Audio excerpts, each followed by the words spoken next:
And change comes from pressure to adapt and assimilate to the culture, or from a desire to translate the faith in ways familiar to the culture. So change comes when we try to adapt. Christianity, was Jesus born in December? Probably not.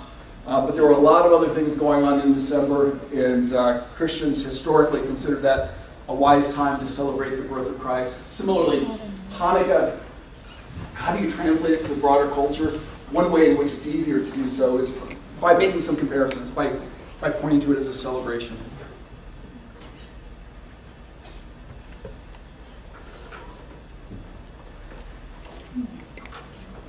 Not much at all. Nope, not there either.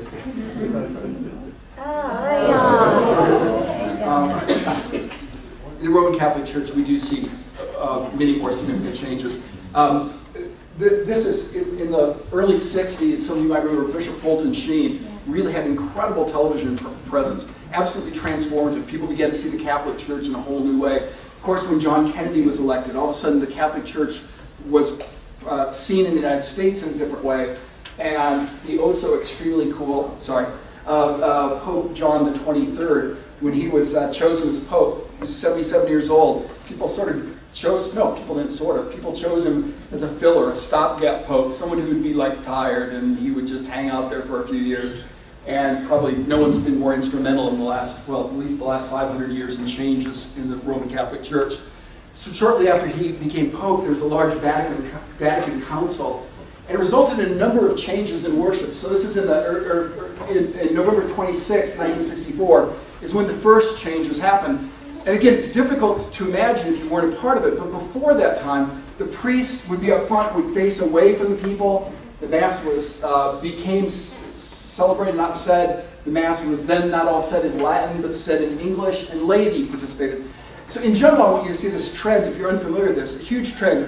The priest facing forward, speaking a language that people understood, people being involved, and celebrating. That was in 1964. And then 6 years later, there were a wide variety of other changes. I'm sorry, these are just, general. There were a wide variety of kinds of changes, because people adapt.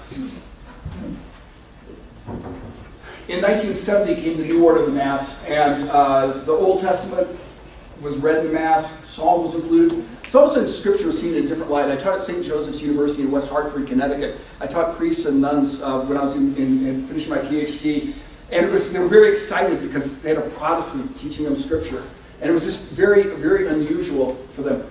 Communion, fasting had been required for an extended period of time before you could take communion. Changed to only an hour.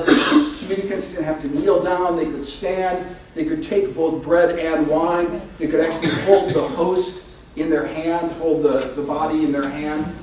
And laity came to be more involved. Choir came to the front, there were folk masses with guitars, laity could be lectors or readers. You can see a huge change here. I'm going to stop right there for a second. I'm not going to stop, ever. There's no time to stop.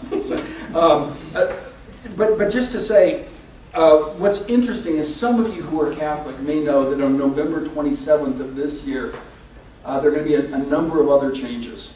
A number of other changes. These are the most major changes that have come around in 30 years. So 50 years from now, I'll include those in that talk.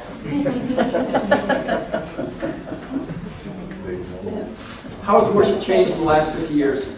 Not all changes, absolutely honestly, not all churches have changed their worship in the last 50 years. That's true. Heavy-handed. But the truth is, the slogan of the Protestant Reformation was Ecclesia Reformata, Semper Reformanda, the church reformed, always being reformed. Just the notion that the church emphasized the importance of an ongoing reform and renewal of worship. The change was important, change is healthy. The world changes, worship needs to change. And so this ends up being key for a number of reasons. So we do see a lot of changes. In a study released this last Saturday, September 17th, the CCSP released responses to surveys from 11,000 randomly sampled congregations in the United States. It only focuses on the last decade, but the report's called the Decade of Change in American Congregations. More than 1/3 of the congregations reported over a 10% increase in the use of modern technology. And among growing churches, there continues to be a surge in contemporary worship. More than 40% always or often use electric guitars or drums in at least one worship service a week. The strong correspondence exists between the emphasis on contemporary worship and spiritual vitality. From Gray Matter Research, this came out in 2004, it says churches trending toward more contemporary worship styles outpace those moving to more traditional styles by an 11-to-1 margin.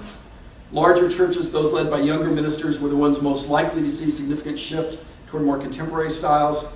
5 years ago, that would have been in 1999, only 5% of Protestant churches used PowerPoint. In 2004, 36%. And I'm very confident that number has zoomed. In 1999, 38% of churches used praise and worship choruses during worship, while today that figure stands at 74% in at least one service. The use of Christian rock, pop, or country music has risen from 9% 5 years ago to 25% today. Use of drama has gone from 23% to 42%, which is, I think one of the things about teaching at a college, I think very frequently, a college environment, I think, doesn't recognize the huge influence of the church in the world. But I also think I'm Presbyterian, I'm in what's called a mainline denomination. Sometimes people call us a flatline denomination because we're not growing. Sometimes people call us a sideline denomination because we're on the sidelines looking on. But I think mainline denominations frequently are ignorant of the drawing power of some of these things. We'll talk about that. That's not to say anything other than from an empirical perspective, we can see growth. What's prompted worship changes during the last 50 years? Resources and conditions have changed. In 1964, Bell Laboratories came out with a microphone.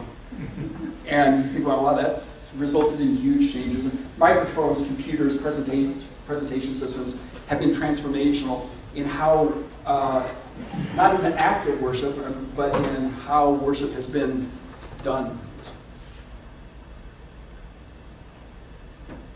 Other change has come from a desire to translate the faith into ways familiar to the culture. Trying to make the church comfortable to people who are comfortable within the culture. And as the sheet says, I just want to mention, I'm not really developing these, just three areas: music, liturgy, and worship space. Dr. Billy commented on the music when you entered, which I kind of like. Old traditional hymns kind of played on a clunky piano. I like that. In some respects, that's the antithesis of this music that you're going to hear a little bit of. I put these down more as icons, not visual icons, but, well, yeah, visual. If you imagine drums and electric guitars, if you imagine praise songs, if you imagine big screen graphics, I think that describes some of the change well. Music. John Calvin said, "We know by experience that music has a secret, almost incredible power to move hearts." George Barna also says, "Music is just a tool meant to enable people to express themselves to God. Yet we sometimes spend more time arguing over the tool than over the product and purpose of the tool." I know when I talk with churches, I think this quotation stands out so much. Some people say, are we going to have contemporary music or are we going to have old music? The reality is always, how does it function? What difference does it make? How is it being used? And is that being explained to people?